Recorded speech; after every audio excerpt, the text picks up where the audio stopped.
Human Geography, Chapter 3, Part 2. Third wave.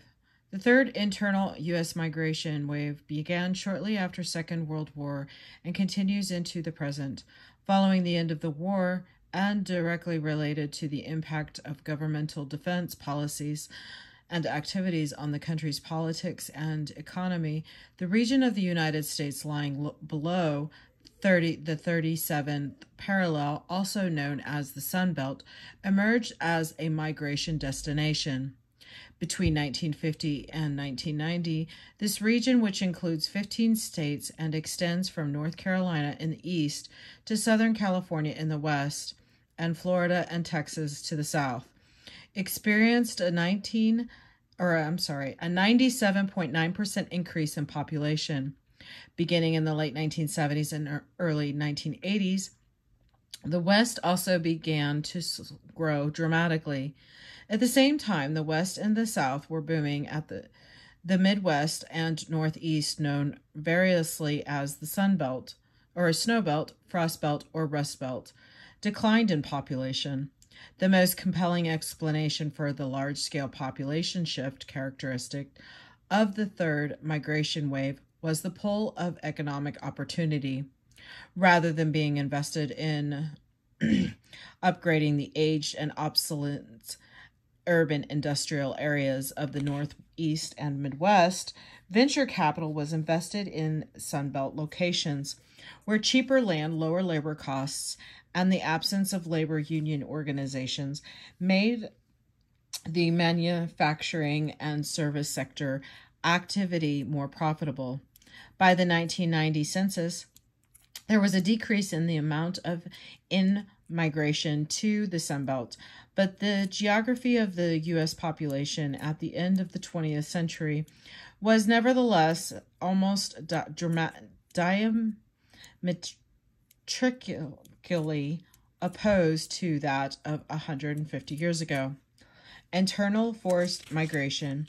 One of the best known forced migrations in the United States is the Trail of Tears, a tragic episode in which nearly the entire Cherokee Nation was forced to leave its once treaty-protected Georgia homelands for Oklahoma. Approximately 17,000 Cherokees were forced to march across the continent in the early 1830s, suffering from drought, food scarcity, bitterly cold weather, and sickness along the way. By some estimates, at least a quarter of the Cherokees died as a result of the removal placed within the national and international context. The movement of the Native American populations during the 19th century can be seen as a response to larger political and economic forces. European populations were at the same time migrating to the United States, and the national economy was on the threshold of an urban industrial revolution. The Eastern Native American populations posed an obstacle to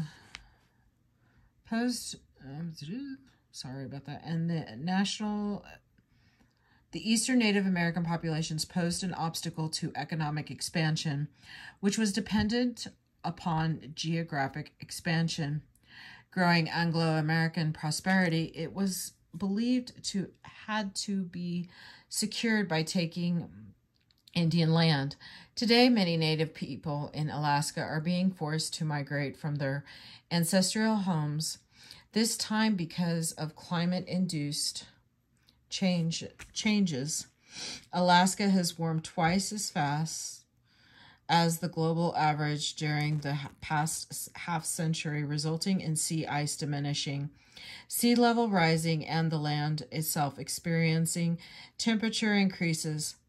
These changes have led to accelerated rates of erosion and flooding, which is damaging and destroying infrastructure and preventing local people from pursuing their traditional livelihoods. While the state and federal governments have been spending millions of dollars to mitigate these problems in many places, they are insufficient, and community relocation is the only option available that can protect them from accelerating climate change. Other recent examples of internal forced migration are provided by China and South Africa. In the late 1960s and 1970s, as part of the Cultural Revolution, the government of China forcibly relocated to 10 to 17 million of its citizens to rural communes in order to enforce Chinese communist dogma and to ease pressures arising from high urban unemployment. The policy has since been disavowed, but the effects on an entire generation of Chinese youth were profound. Another example that what took place in South Africa between 1960 and 1980, when the apartheid policies forced some 3.6 million blacks to relocate to government-created homelands, resulting in much suffering and strife.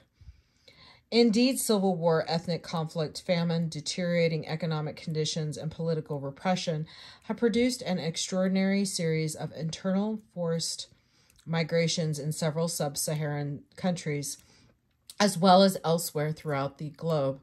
These forced migrations, both internal and international in scope, become particularly significant in the light of changing population. Forecasts predict that 80% of the world population increases in the next decade will take place within the poorest countries of the world. Many of these countries have some of the highest rates of forced migration. The combination bodes ill for these countries' prospects for economic and political movement. Population debates and policies. Let me go ahead and give you the map on this as well as the chart.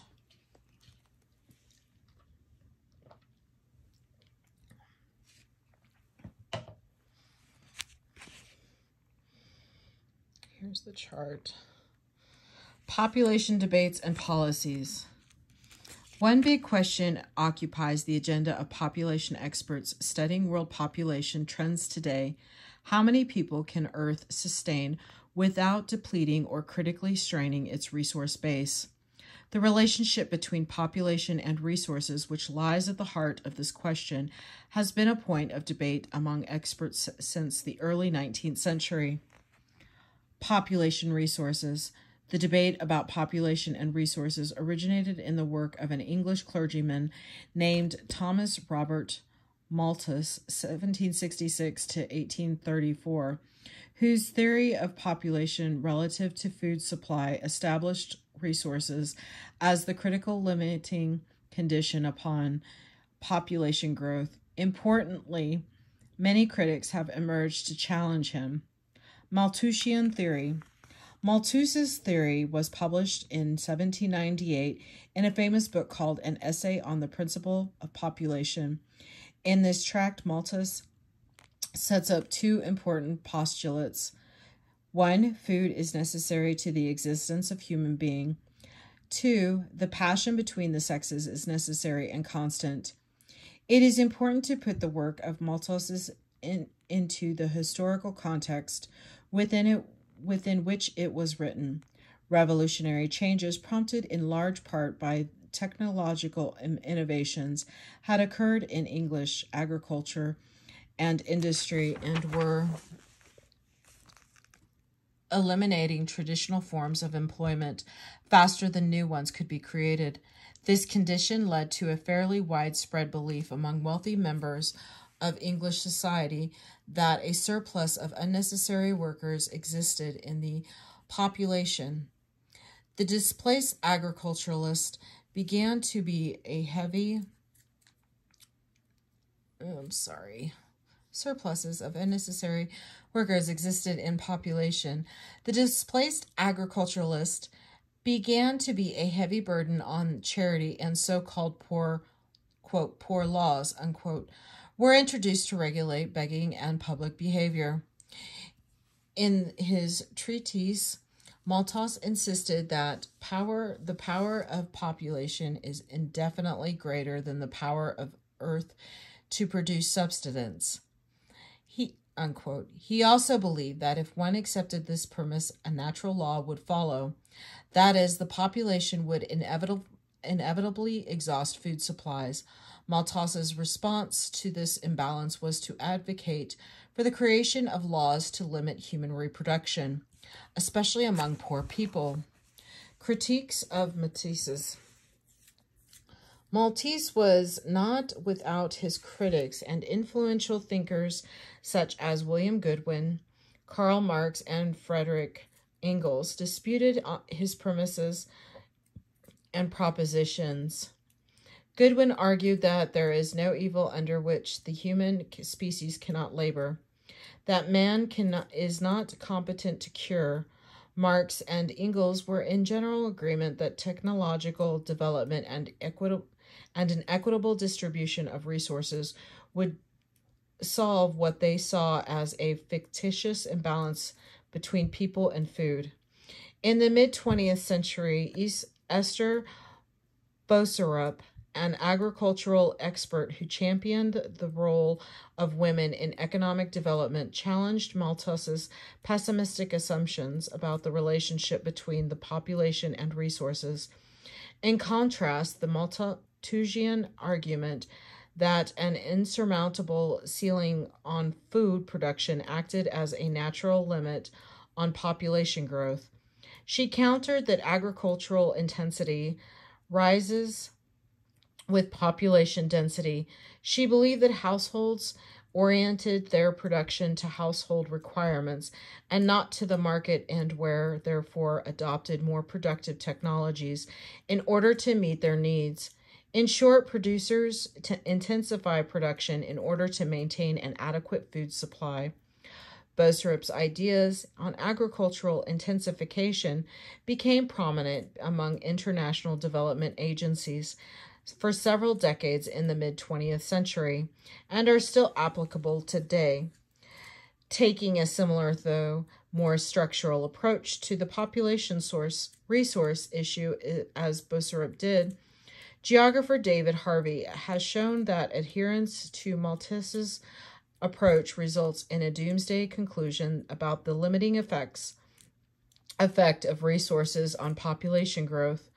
But by following Marx's approach, quite different perspectives on this and solutions to the population resources issue can be generated. These solutions are based on human activity and socially generated innovation, which allow people to overcome the limitations of their environment. Neo-Malthusians and others today, people today who share Malthus's perspective predict population doomsday. They believe that growing human populations the world over, with their potential exhaust to Earth's resources, pose the most dangerous threat to the environment. Although they acknowledge that people of the core countries consume the vast majority of resources, they and others argue that only strict demographic controls everywhere will solve the problems, even if they require severely coercive tactics. A more moderate approach argues that people's behaviors and governmental policies have a much greater impact on the condition of the environment and the state of natural resources than population size in and of itself. Proponents of this approach reject casting the population issue as a biological one in which an ever-growing population will inevitably create ecological catastrophe. They also reject framing it as an economic issue in which technological innovation and the sensitivities of the market will regulate population increases before a catastrophe can occur. Rather, they see the issue as a political one that governments have tended to avoid dealing with because they lack the will to redistribute wealth or the resources to reduce poverty. The latter condition being strongly correlated with high fertility, the question of whether too many people exist for Earth to sustain bedeviled population policymakers and political leaders for most of the second half of the 20th century. This concern led to the formation of international agencies that monitor and often attempt to influence population change. It also led to the organizing of a series of international conferences that attempted to establish globally applicable population policies. The underlying assumption of much of this policymaking, which has continued into the 21st century, is that countries and regions have a better chance of achieving improvement in their level of development if they can keep their population from outstripping the supply of resources and jobs. Population policies and programs. Contemporary concerns about population, especially whether too many people exist for Earth to sustain, have led to the development of international and national policies and programs.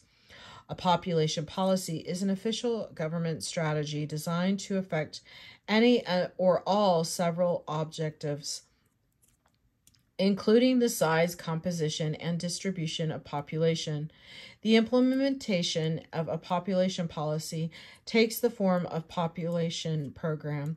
Whereas a policy identifies goals and objectives, a program is an instrument for meeting those goals and objectives. Most of the international population policies of the last 3 decades have attempted to reduce the number of births worldwide. Figure 3.28 provides a graph of the recent history of the world population growth and a reasonable projection for future growth.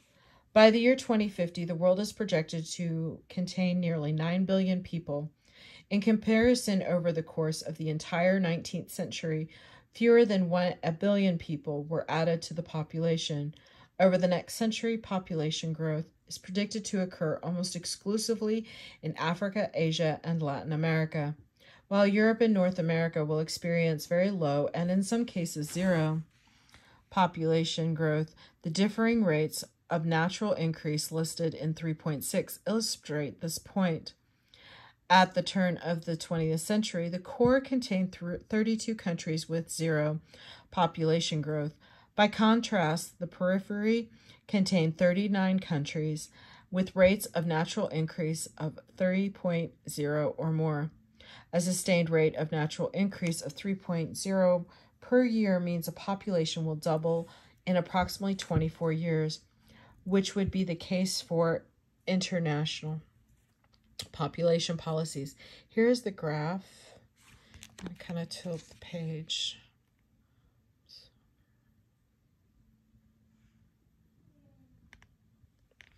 International population policies. Since 1954, the United Nations has sponsored international conferences at 10-year intervals to develop population policy at the global level. Out of each conference emerged explicit population policies aimed at lowering fertility rates in the periphery and semi-periphery. Significantly, all the World Population Conferences have recognized that the history, social and cultural practices, development levels and goals, and political structures for countries and even regions within countries are highly variable, and that one rigid and overreaching policy to limit fertility will not work for all. Whereas some programs and approaches will be effective for some countries seeking to cut population numbers, they will be fruitless for others. For instance, China's family planning policy of 1 child per household appears to be effective in driving down the birth rate and dampening the country's overall population growth. Because so little data are available on China, however, it is not clear whether the policy is operating in the same fashion throughout the country. For instance, some population experts believe an urban bias exists, while the policy is adhered to in the cities. It is disregarded in the countryside.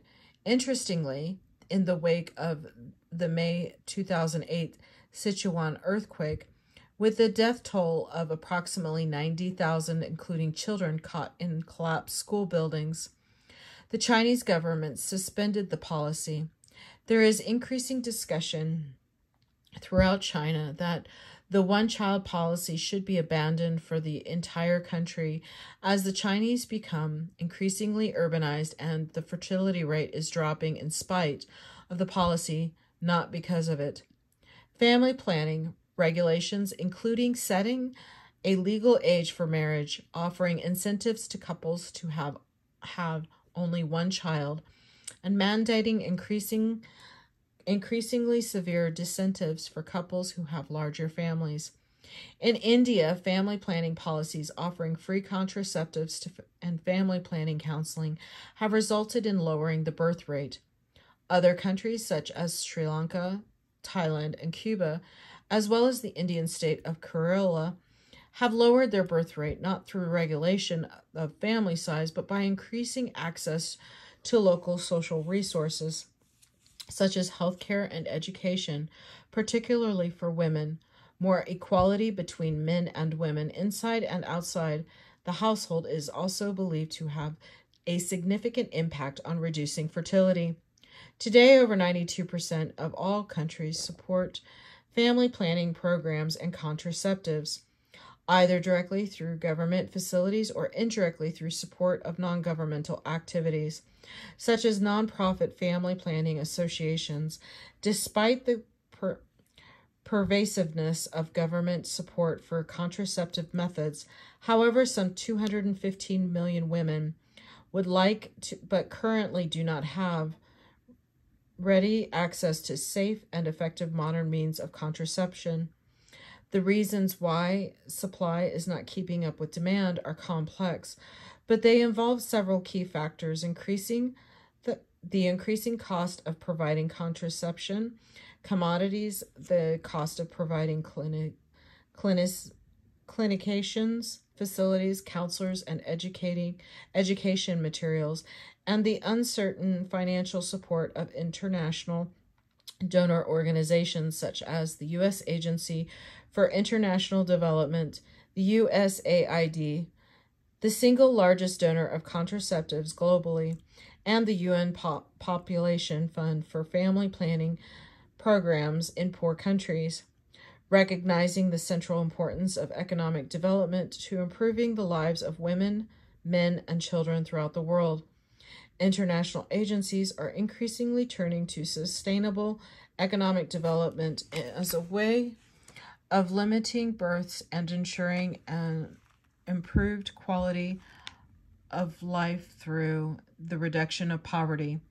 A host of related international conferences have been held to address this theme, the most central one being the UN Millennium Summit. The goals listed in Table 3.7 are aimed at reducing poverty by improving economic development through aid, trade, and debt relief, and through the enhancement of democratic governance, institutions, and careful attention to the impact of development on the environment. The UN Development Goals. The UN Development Program, UNDP Development Goals, MDGs, are based on a partnership between core and peripheral countries.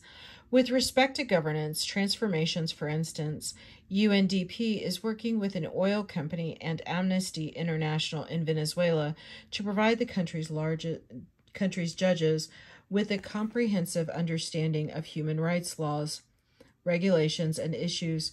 With respect to the environment, UNDP is working with farmers in Ethiopia by supporting the planting and marketing of traditional crops and, in the process, strengthening the country's Biodiversity Research Institute and encouraging farmers to create biodiversity banks while the crops make their incomes more secure. The goals and targets are based on the UN Millennium Declaration, and the UN General Assembly has approved them as part of the Secretary General's roadmap toward implementing the declaration. UNDP worked with other UN departments, funds, and programs, the World Bank, the International Monetary Fund, and the Organization for Economic Cooperation and Development to identify over 40 quantifiable indicators to assess the progress. The 8 major MDGs are aimed at enabling peripheral countries to achieve core economic standards of wealth and prosperity while recognizing that pre-existing conditions will have to be taken into account to construct a place-specific development path. As the goals imply, enabling more sustainable economic development worldwide is seen as a way of also shaping population growth and the quality of life for populations in the periphery. It is also a way of opening up new markets for core products and services and extending the capitalist world system. Here's table 3.7. Progress on the MDGs. Let me see if I can kind of tilt that for you. Each year, the UN publishes a report outlining the progress in each of the UN Millennium Goals. The report published in 2013 states that, quote, despite the impact of global economic and financial crisis, several important targets have or will be met by 2015. Assuming continued commitment by national governments, the international communities, civil society, and the private section.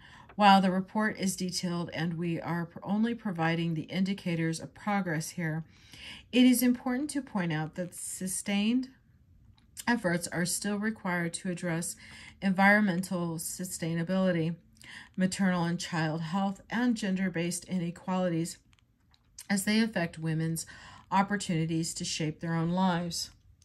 Positive outcomes. The proportion of people living in extreme poverty has been halved at the global level. Over 2 billion people gained access to improved sources of drinking water. Remarkable gains have been made in the fight against malaria and tuberculosis. The proportion of slum dwellers in the cities of the developing world is declining.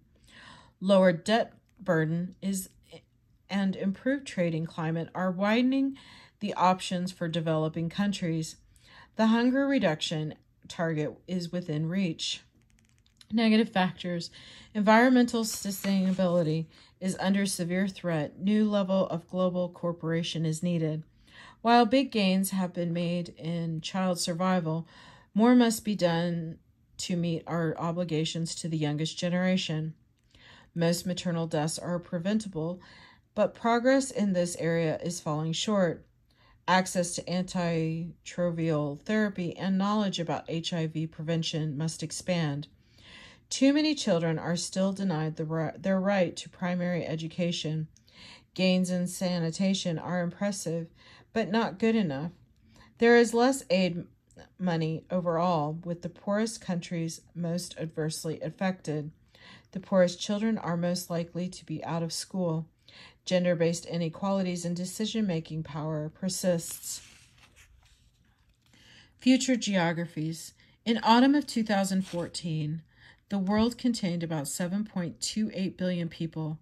The Population Division of the UN Department of Social and Economic Affairs projects and that the world's population will continue to increase by 1.2% annually to mid-century, when the 2014 average U.S. college freshman will be 50 years old. The distribution of this projected population growth is noteworthy. Over the next several decades, population growth is predicted to occur overwhelmingly in regions least able to support it. Just 6 countries will account for half the increase in the world's population, including Bangladesh, China, India, Indonesia, Nigeria, and Pakistan. Meanwhile, Europe and North America are expected to experience very low and, in some cases, zero population growth. Collectively, the periphery will grow 58% as opposed to 2% for the core regions through 2050. The periphery will account for 99% of the expected increment in world population in this period. Nevertheless, it is increasingly clear that human population will not continue to grow indefinitely, even in countries with already high populations. Demographic transition theory has prompted some population analysts that suggest that many of the economic, political, social, and technological transformations associated with continued urbanization and industrialization across the globe will shift the world's population from a period of high growth to one of low growth or even population decline. This will be due to falling fertility. Current total fertility of 3.11 children per woman will fall to 2.04 by mid-century, just below replacement level, but still above the current rate in core regions. In addition to the number of people who will populate the planet in the coming decades, a second issue is more appropriately situated and at the individual level. How old can each of us expect to live, and what will be the quality of our lives as we age? Much has been written in the popular press about expected improvements in human longevity, with attention paid especially to those adults who are already past the century mark. The term blue zone, areas of the world where people live measurably longer lives, suggests that there is a geography to long life. For those of us who wish to live to 100, 110, even 120, in the 21st century, there is much to be learned from longevity hotspots and how they can help people live longer lives. Using data generated from these genetically isolated communities, as well as powerful genomic technologies and basic molecular research, scientists are exploring what makes places like Okinawa, Japan, Sardinia, Italy, Nicoya, Costa Rica, Icaria, Greece, Vilcabamba, Ecuador, and Seventh-day Adventist in Loma Linda, California, support healthier and longer lives than the rest of the population. Figure 3.9 shows a Venn diagram based on the common characteristics among the long-living residents of Loma Linda, Okinawa, and Sardinia.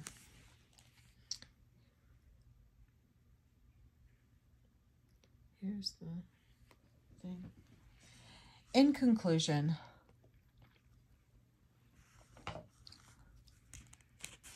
the geography of population is directly connected to the complex forces that drive globalization, and since the 15th century, the distribution of the world's population has changed dramatically as the capitalist economy has expanded, bringing new and different peoples into contact with one another and setting into motion additional patterns of national and regional migrations.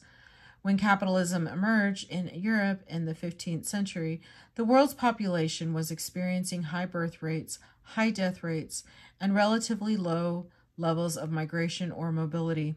400 years later, birth and death and migration rates, sometimes quite dramatically from region to region, with core countries experiencing low death and birth rates and peripheral and semi-peripheral countries generally experiencing high birth rates and fairly low death rates. Migration rates vary within and outside the core. These variations may be seen as reflection of the level of intensity of political, economic, and cultural connectedness between core and periphery and are difficult to predict. The example of once colonized peoples migrating to their former ruling countries in search of work provides insights into the dynamic nature of the world economy. The same can be said of U.S. migrants who in the 1970s and 1980s steadily left their homes in the Northeast and Midwest to take advantage of employment opportunities that were emerging in the Sun Belt. The Southeast, Southwest, and West, both examples show how the important role that people play in acting out the dynamics of geographic variety. Here is, I'm going to try and tilt the page so you can read that. Here is the learning outcomes revisited.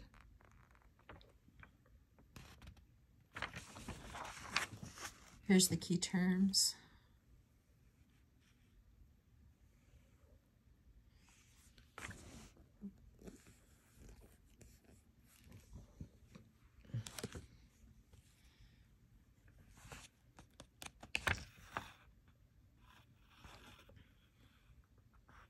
And this is the end of Chapter 3, Part 2. Thank you. Sorry about the interruption earlier.